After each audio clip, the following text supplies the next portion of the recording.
প্রিয় শিক্ষার্থী বন্ধুরা, আজকের এই একটি ভিডিওতে আমি তোমাদের ষষ্ঠ শ্রেণীর প্রথম অধ্যায়ের অনুশীলনী 1.1 সম্পর্কিত সকল সমস্যার সমাধান করে দিব। আশা করছি এই একটি ভিডিও দেখলেই এবং তোমরা অনুশীলন করলে অনুশীলনী 1.1 থেকে আসা যে কোনো প্রশ্নই তোমরা সমাধান করতে পারবে। তো 1.1 এর অঙ্কগুলো করতে গেলে প্রথমে আমাদের কিছু বেসিক জানতে হবে। তো চলো আমরা ধাপে ধাপে সেই বেসিকগুলো প্রথমে জেনে আসি।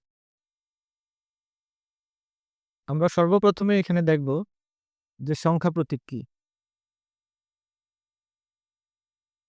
সর্বপ্রথমেই আমাদের রয়েছে সংখ্যা প্রতীক। সংখ্যা প্রতীক হচ্ছে যে সংখ্যা লেখার জন্য আমরা যে প্রতীকগুলো ব্যবহার করি সেগুলি হচ্ছে সংখ্যা প্রতীক। যেমন 0 থেকে 9 পর্যন্ত এই 10টি অঙ্ককে আসলে সংখ্যা প্রতীক বলে। 0 থেকে 1, 2, 3, 4 অর্থাৎ এই 10টি অঙ্ককে সংখ্যা প্রতীক বলে। তুমি লক্ষ্য করবে যে আমরা আমাদের চারিপাশে আশেপাশে যত সংখ্যাই দেখি না কেন, যত বড় অঙ্কের সংখ্যাই দেখি না কেন, এই সবগুলো সংখ্যা কিন্তু আমাদের এই 9টি সংখ্যা দিয়েই গঠিত। এই 9টি সংখ্যা দিয়েই আমাদের সমস্ত সংখ্যা গঠিত। এই সংখ্যা প্রতীকের এক একটি সংখ্যাকে অঙ্ক বলে। যেমন এদের প্রত্যেককে এক একটি অঙ্ক বলে। যেমন 6 একটি অঙ্ক, এখানে 9 একটি অঙ্ক, 1 একটি অঙ্ক এবং 0 একটি অঙ্ক। তারপরে আসো স্বাভাবিক সংখ্যা কাকে বলে।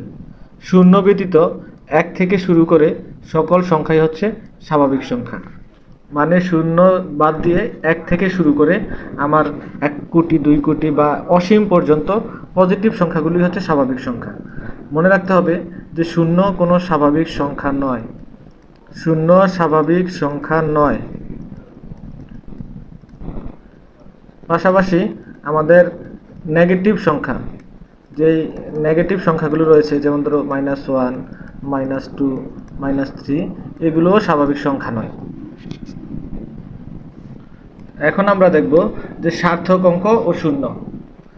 0 ছাড়া 1 থেকে 9 পর্যন্ত সকল অঙ্কগুলোকে মোটামুটি সার্থক অঙ্ক বলা হয়। অর্থাৎ 1, 2, 3, 4, 5, 6, 7, 8 এবং 9। 0 ব্যতীত এই সংখ্যাগুলোকে আসলে সার্থক অঙ্ক বলা হয়। কেন সার্থক বলা হয়? কারণ এদের প্রত্যেকের আলাদা আলাদা একটি মান রয়েছে। যেমন 9 এর মান 9, আমরা বলতে পারবো যে 9টি আপেল, 9টি আম। ঠিক তেমনি 5-এরও একটি আলাদা মান রয়েছে, যেমন 5টি ফুল। কিন্তু আমরা যদি 0 বলি, আসলে 0 তো কিছু নেই, 0 বলতে তো কিছু হয় না। 0 নিজে কোনো মান না রাখলেও অন্য মানের পাশে বসে মান বাড়াতে সাহায্য করে। যেমন 0 এর নিজস্ব কোনো মান নেই, কিন্তু 0 যদি আমার 5-এর ডান পাশে বসে তখন সেটা হয়ে যায় 50। কিন্তু 0 যদি কোনো অঙ্কের বাঁ পাশে বসে তখন তার কোনো মূল্য থাকে না। তারপরে আসো অঙ্কপাতন কি। অঙ্ক দিয়ে কোনো সংখ্যা লেখাকে বলা হয় অঙ্কপাতন। যেমন আমরা যদি 10 লিখি, 10 আমরা কিভাবে লিখি? যে 1, 0, মানে এটা আমরা কি দিয়ে লিখলাম? অঙ্ক দিয়ে লিখলাম। এই 1 একটা অঙ্ক, 0 একটা অঙ্ক। তো অঙ্ক দিয়ে আমরা সাধারণত যে সংখ্যাগুলো লিখি তাদেরকে বলা হয়, সেটাকে আসলে অঙ্কপাতন বলা হয়। যেমন আমাকে যদি বলা হয় যে 5310, এখন এগুলো আমি কি দিয়ে লিখলাম? একটা অঙ্ক দিয়ে লিখলাম। অর্থাৎ অঙ্ক দিয়ে কোনো সংখ্যাকে আসলে অঙ্কপতন বলা হয়। তারপরে আমরা কথা বলবো দশমিক বা 10 গুণিতক রীতি নিয়ে। 10 গুণিতক রীতি বলতে আমরা বুঝি যে আমরা তো সাধারণত যে কোনো সংখ্যাকে 0 থেকে 9 পর্যন্ত 10টি সংখ্যা দিয়ে প্রকাশ করি। সাধারণত সর্বডানের যে সংখ্যাটি থাকে সেটি হচ্ছে সেই সংখ্যার মান। তারপর সে যদি এক ঘর বামে আসে তাহলে তার মান 10 গুণ বৃদ্ধি পায়। সেটি যদি আরও এক ঘর বামে আসে তার মান আরও 10 গুণ বৃদ্ধি পায়। এই যে 10 গুণ বৃদ্ধি পাওয়ার যে প্রক্রিয়া তাকে আসলে 10 গুণোত্তর রীতি বলে। এই পর্যায়ে আমরা কথা বলবো দেশীয় গণনা পদ্ধতির একটি গুরুত্বপূর্ণ বিষয়, সেটি হচ্ছে দেশীয় গণনা পদ্ধতিতে আমরা কিভাবে গণনা করে থাকি। দেশীয় গণনা পদ্ধতিতে প্রথমে যে ধাপটি রয়েছে সেটি হচ্ছে একক। যদি শুধুমাত্র একটি সংখ্যা থাকে বা 1 থাকে সেটি হচ্ছে একক। তারপরে রয়েছে দশক, অর্থাৎ 2টি সংখ্যা মিলে হয় দশক। তারপরে রয়েছে শতক, অর্থাৎ 3টি অঙ্ক মিলে হয় শতক। তারপরে রয়েছে হাজার, অর্থাৎ 4টি সংখ্যা মিলে হয় হাজার। হাজারের পর রয়েছে অযুত, এবং দেশীয় সংখ্যা পদ্ধতিতে এদেরকে একসাথে হাজার হিসেবে উপস্থাপন করা হয়। তারপরে রয়েছে লক্ষ, লক্ষ এবং নিযুত। এই লক্ষ এবং নিযুতেরকে একসাথে আমরা উচ্চারণ করতে পারি লক্ষ হিসাবে। তারপরে কোটি, অর্থাৎ একক, দশক, শতক, হাজার, অযুত, লক্ষ, নিযুত, কোটি। এইখানে মনে রাখতে হবে যে হাজার এবং অযুত একসাথে আমরা পড়ব হাজার, এবং নিযুত এবং লক্ষ সেগুলোকে আমরা একসাথে লক্ষ হিসাবে পড়ব। পরবর্তীতে আমাদের মনে রাখতে হবে যে দেশীয় সংখ্যা পদ্ধতিতে কোনো একটি এককে শুধুমাত্র একটি সংখ্যাই বসবে, প্রত্যেকটি এককে শুধুমাত্র একটি সংখ্যাই বসবে, কিন্তু কোটিতে একের অধিক সংখ্যা বসবে। এবং দেশীয় সংখ্যা পদ্ধতিতে প্রথম তিনটি অঙ্ক শেষে একটি কমা বসবে, এবং তার পরবর্তীতে প্রতি 2টি অঙ্কের পরে ক্রমান্বয়ে একটি করে কমা বসতে থাকবে। এই হচ্ছে দেশীয় সংখ্যা পদ্ধতি। ভিডিওর এই পর্যায়ে আমরা আমাদের পাঠ্য বইয়ের যে সংখ্যা সম্পর্কিত যে সমস্যাগুলো দেওয়া রয়েছে আমরা সেগুলো সমাধান করার চেষ্টা করব। তো চলো আমরা সর্বপ্রথমে শুরু করি যে আমাদের 1 নম্বরে যে সমস্যাগুলো দেওয়া রয়েছে যে নিচের সংখ্যাগুলোকে অঙ্কে লিখো। আমরা এখানে একটি সংখ্যাগুলোকে অঙ্কে লিখে প্রকাশ করে দেখাবো, এবং এই নিয়মটি ফলো করলেই তোমরা বাকি সবগুলো কথায় লেখাকে অঙ্কে প্রকাশ করতে পারবে। প্রথম আমাদের মনে রাখতে হবে যে আমরা যখন কোনো কথায় লেখাকে অঙ্কে প্রকাশ করব, আমাদের সর্বপ্রথম আমাদের যেই ধাপগুলো রয়েছে দেশীয় সংখ্যা পঠন পদ্ধতিতে, সেই ধাপগুলো আমাদেরকে লিখে রাখতে, বাম থেকে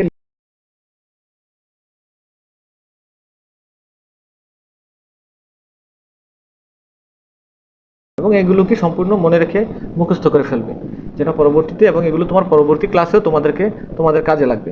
তো সর্বপ্রথম আমরা এখানে দেখতে পাচ্ছি যে 102 কোটি। তো এখন আমরা কোটির ঘরে 102 লিখে ফেলব। তারপর হচ্ছে 102 কোটি 5,000। এখন আমরা দেখতে পাচ্ছি যে নিযুতের ঘরে আসলে এখানে কিছু নেই, তাহলে এখানে শূন্য বসিয়ে দেব। লক্ষের ঘরে শূন্য, অযুতের ঘরেও শূন্য।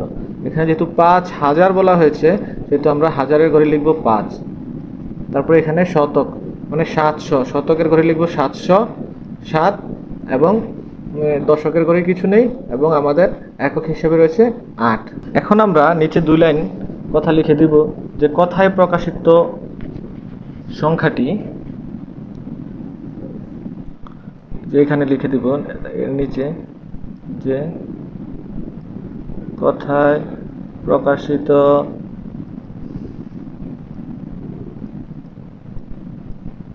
সংখ্যাটি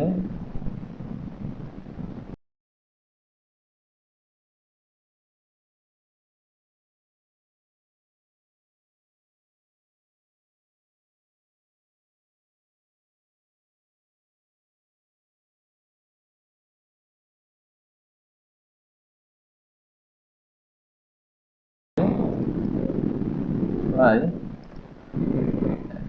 102, তারপর রয়েছে 3টা শূন্য, 5, 7, 0, 8।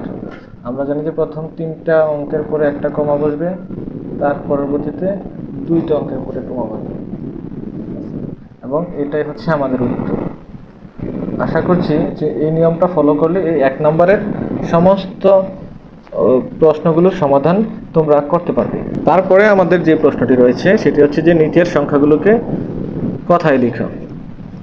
তো কথায় লেখার পদ্ধতিটাও খুব সহজ। যেমন আমরা সর্বপ্রথমে সেই সংখ্যাটি লিখব যে আমাদের যেহেতু সংখ্যাটি লেখাই আছে, তোমরা খাতায় লেখার সময় প্রথমে সেই সংখ্যাটি লিখে নেবে। তারপরে আমরা যদি লক্ষ্য করি এখানে একক, দশক, শতক, হাজার, অযুত, লক্ষ, নিযুত। আমরা জানি যে লক্ষ এবং নিযুত একসাথে আমরা লক্ষ হিসেবে পড়ি। তো এখানে রয়েছে আমাদের 44 লক্ষ। এখানে যদি আমরা এটাকে কথায় লিখি তাহলে লিখতে পারি যে 44 লক্ষ। কথায় লিখলে আমরা এখানে লিখব যে 44 লক্ষ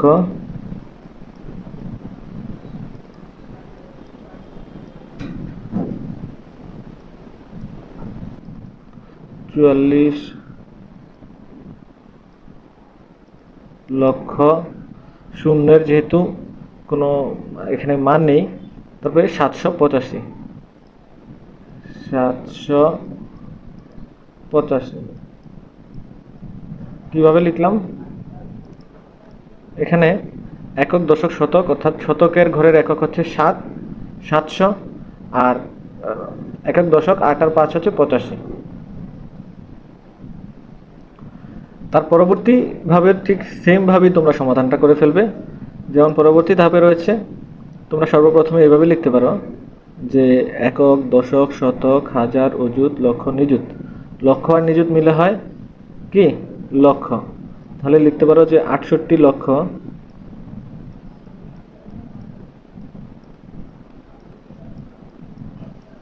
68 লক্ষ, তারপরে একক, দশক, শতক, হাজার, অযুত, অযুত আর লক্ষ তোমরা একসাথে মিলে পড়বে লক্ষ। তাহলে 68 লক্ষ 70,000, 70,000, 68 লক্ষ 70,000, একক, দশক, শতক 500, শতকের ঘরে আছে 5, তাহলে হবে 509। যেহেতু দশকের ঘরে কিছু নেই, যেহেতু সেটা হবে 509। তো এই পদ্ধতি ব্যবহার করে তোমরা এই কথায় লিখবে। কোনো অঙ্কে কোনো লেখা থাকলে তোমরা সেগুলোকে কথায় লিখে পারবে। আর এই এই গ নাম্বারের এটা হচ্ছে তোমাদের জন্য হোমওয়ার্ক, তোমরা করার চেষ্টা করবে, আশা করি করে আমাদেরকে কমেন্টে জানাবে। এখন আমাদের একটি ইন্টারেস্টিং একটি সমস্যা দেওয়া রয়েছে, ইন্টারেস্টিং একটি অঙ্ক করবো আমরা। এখানে বলা হচ্ছে যে 9 অঙ্কের বৃহত্তম এবং ক্ষুদ্রতম সংখ্যা লিখো। অঙ্কটি দেখতে আসলে একটু কঠিন বা মনে হলেও আসলে এটা অঙ্কটা খুবই সহজ। যেমন 9 অঙ্কের বৃহত্তম সংখ্যা কি, অর্থাৎ এমন একটা সংখ্যা আমাদেরকে লিখতে হবে যেগুলো আসলে 9 অঙ্কের। তো আমরা যদি সর্বপ্রথমে লিখি যে 9 অঙ্কের 9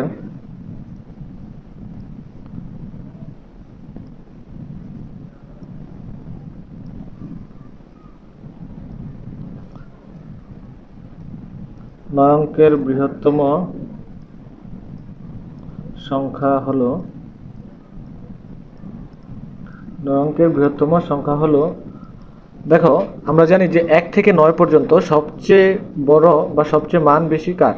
1 থেকে 9 পর্যন্ত সবচেয়ে বড় সংখ্যা হলো 9। এখন আমরা যদি সেখানে 9টি 9 দিই তাহলে সেটা আমাদের 9 অঙ্কের বৃহত্তম সংখ্যা হবে। তাহলে 1, 2, 3, 4, 5, 6, 7, 8, 9, অর্থাৎ এটাই হচ্ছে আমাদের 9 অঙ্কের বৃহত্তম সংখ্যা। তো আমরা এখানে 3টা ঘরের পরে প্রয়োজন এখানে কমা দিলাম, 2টা সংখ্যার পরে অঙ্কের পরে কমা দিলাম, আবার এখানে 2টা অঙ্কের পরে কমা দিলাম। ঠিক আছে, আমাদের হয়ে গেল 9 অঙ্কের বৃহত্তম সংখ্যা। তাহলে এবার আসি যে 9 অঙ্কের ক্ষুদ্রতম সংখ্যা নিয়ে। তো 9 অঙ্কের ক্ষুদ্রতম সংখ্যা হলো 9 অঙ্কের ক্ষুদ্রতম সংখ্যা হলো, আমরা জানি যে 0 থেকে 9 পর্যন্ত সবচেয়ে ক্ষুদ্রতম সংখ্যা কি? সবচেয়ে ক্ষুদ্রতম সার্থক অঙ্ক হচ্ছে 1, কারণ 0 তো একটি সার্থক অঙ্ক নয়। তো সবচেয়ে ক্ষুদ্রতম সার্থক অঙ্ক হচ্ছে 1। তো আমরা সর্বপ্রথমে 1 লিখলাম। 1 এর পরে যদি আমরা 0 অথবা 1 এদের মধ্যে কম্পেয়ার করি তাহলে সবচেয়ে কম, সবচেয়ে ছোট মানের সংখ্যা হচ্ছে 0। তো এখন আমরা যদি এখানে 8টি 0 বসাই, 1, 2, 3, 4, 5, 6, 7, 8, তাহলেই সেটা হয়ে যাবে আমাদের 9 অঙ্কের ক্ষুদ্রতম সংখ্যা। কারণ আমরা যদি এখানে সবগুলো 1 বসাইতাম তাহলে সেটা ক্ষুদ্রতম সংখ্যা হইতো না, কারণ 1 থেকেও ক্ষুদ্রতম হচ্ছে 0, কারণ 0 যদি ডান পাশে বসে তাহলে তার একটি মান থাকে, তবে সেটা সর্বনিম্ন মান। এখন দেশীয় রীতি অনুযায়ী আমি এখানে 3টার পরে একটা কমা দিলাম, তারপরে 2টার পরে কমা, তারপরে 2টার পরে কমা, অর্থাৎ এটা হচ্ছে আমাদের উত্তর।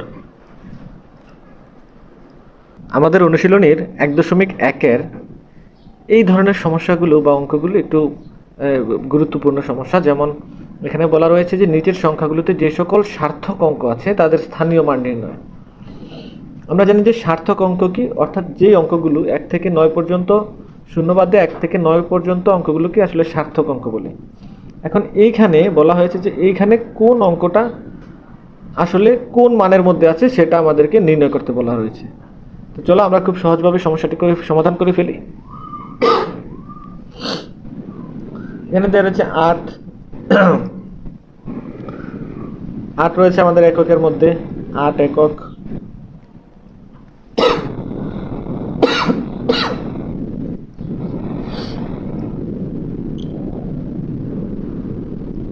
7 রয়েছে আমাদের দশকের মধ্যে।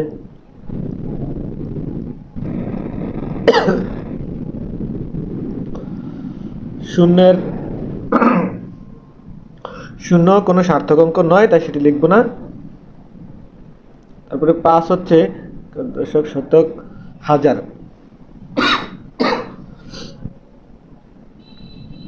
5000।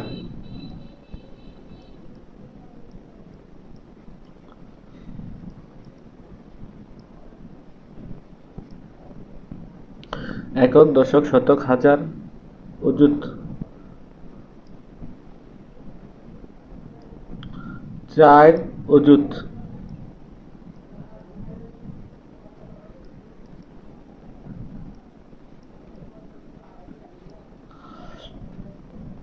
0 0 এরা কোনো সার্থক অঙ্ক নয়।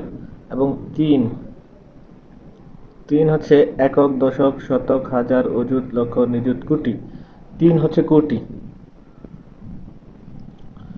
3 কোটি।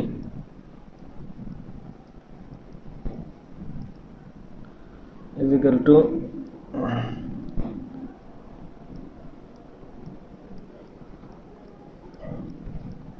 এখানে 3টার পরে একটা কমা, এখানে 2টার পরে একটা, এখানে 2টার পরে একটা। ঠিক আছে। তারপরে রয়েছে 3 দশক কোটি, কারণ 3 কোটি। 3 দশক কোটি।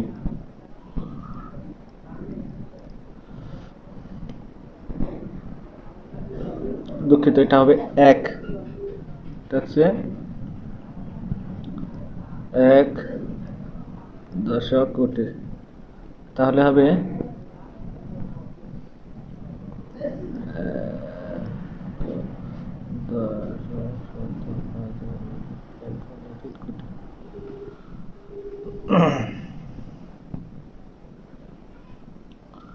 অর্থাৎ আমরা লিখতে পারি নিচের সংখ্যাগুলোর যে সকল সার্থক স্থানীয় মান রয়েছে, আমরা এইভাবে লিখে ফেলব যে নিচের সংখ্যাগুলোতে যে সকল সার্থক স্থানীয় মান রয়েছে তা হচ্ছে 8 একক, 7 দশক।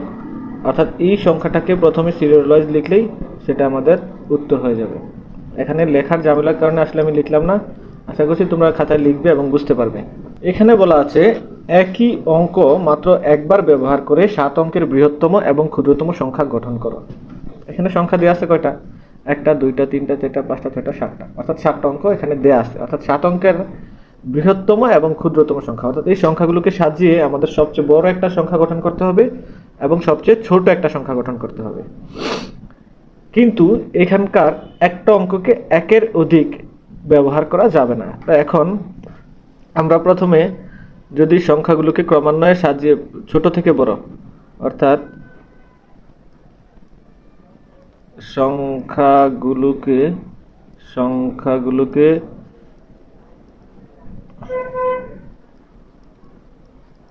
ছোট থেকে বড়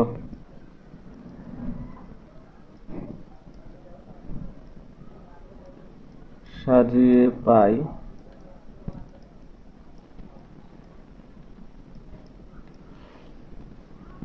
সংখ্যাগুলোকে ছোট থেকে বড় আমরা সাজিয়ে যদি পাই, তাহলে সবচেয়ে ছোট হচ্ছে তো আসলে সংখ্যাগুলোকে না, দুঃখিত, এখানে এই লেখাটা হবে যে অঙ্কগুলোকে।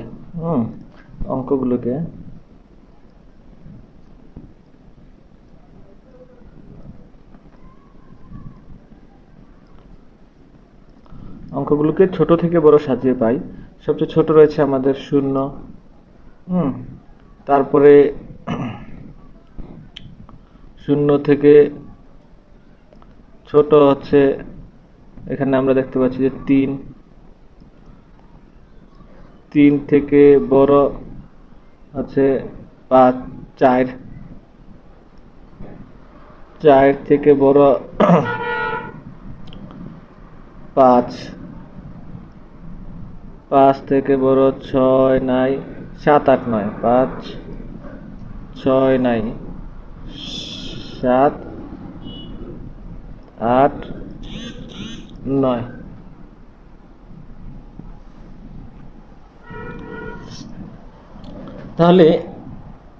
তাহলে 7 অঙ্কের বৃহত্তম সংখ্যা হবে কি? তাহলে 7 অঙ্কের বৃহত্তম সংখ্যা হবে, লিখি 7 অঙ্কের বৃহত্তম সংখ্যা যদি আমরা লিখি যে 7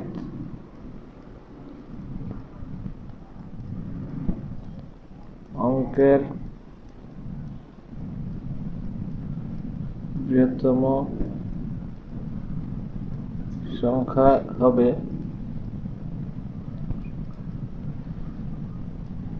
9, 8, 7, 5, 4, 3, 0। এটা হবে আমাদের 7 অঙ্কের বৃহত্তম সংখ্যা, কারণ আমরা যদি প্রথম থেকে ক্রমান্বয়ে বড় সংখ্যাগুলোকে লিখি তাহলে সেটা 7 অঙ্কের বৃহত্তম সংখ্যা হবে। তো এখন আমরা যদি 7 অঙ্কের ক্ষুদ্রতম সংখ্যা লিখি, ক্ষুদ্রতম সংখ্যা হবে, এখন আমরা তো প্রথমে 7 অঙ্কের সর্বপ্রথম তো আমরা 0 লিখতে পারি না, কারণ 0 লিখলে তা তো সর্ববামের কোনো মান থাকে না। তো আমরা সর্বপ্রথমে কি লিখব, যে 0-এর পরে আমাদের সর্বক্ষুদ্রতম সংখ্যা অঙ্কটি রয়েছে 3, তারপরে আমরা এখানে 0 বসিয়ে দেব। হ্যাঁ, আর তারপরে 4, 5, 7, 8, 9, 4, 5, 7, 8, 9, অর্থাৎ এটা হচ্ছে আমাদের 7 অঙ্কের ক্ষুদ্রতম সংখ্যা। অর্থাৎ এখানে যে সংখ্যাগুলোকে রয়েছে এগুলো দিয়ে আমরা সবচেয়ে বড় সংখ্যা করতে পারি এটা, যে এবং সবচেয়ে ক্ষুদ্রতম সংখ্যা হতে পারে এটা। এটি হচ্ছে যে আমাদের এই উত্তর।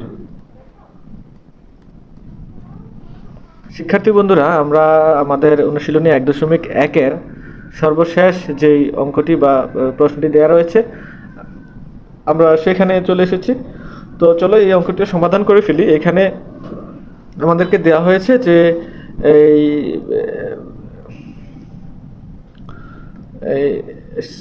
7, 3, 4, 5, 5 এর অঙ্কগুলোকে এর অঙ্কগুলোকে বিপরীতভাবে সাজালে যে সংখ্যা হয় তা প্রকাশ করো। খুবই সহজ একটি অঙ্ক, যেন আমাদেরকে প্রথমে এই অঙ্কটিকে আমাদেরকে বিপরীতভাবে সাজাতে হবে। তা আমরা যদি এখানে লিখি যে 7, 3, 4, 5, 5 কে বিপরীতভাবে সাজিয়ে পাই, বিপরীত ভাবে সাজিয়ে পাই। প্রথমে রয়েছে কি, সর্ববামে রয়েছে, সর্বডানে রয়েছে 5, 5, 5। তো আমরা যদি প্রথমেই 5, 5 নিয়ে আসি, তারপরে রয়েছে 4, তারপরে রয়েছে 3 এবং 7, অর্থাৎ 55,437। অঙ্কগুলির বিপরীত যে সংখ্যা হয় তা কথায় প্রকাশ করে। এখন আমরা কথায় প্রকাশ করবো কিভাবে? আমরা যদি সর্বপ্রথমে গুনি যে একক, দশক, শতক, হাজার, অযুত। আমরা জানি হাজার এবং অযুত মিলে আমরা পড়বো হচ্ছে হাজার। তাহলে এখানে কি হবে? এখানে হবে 55,000।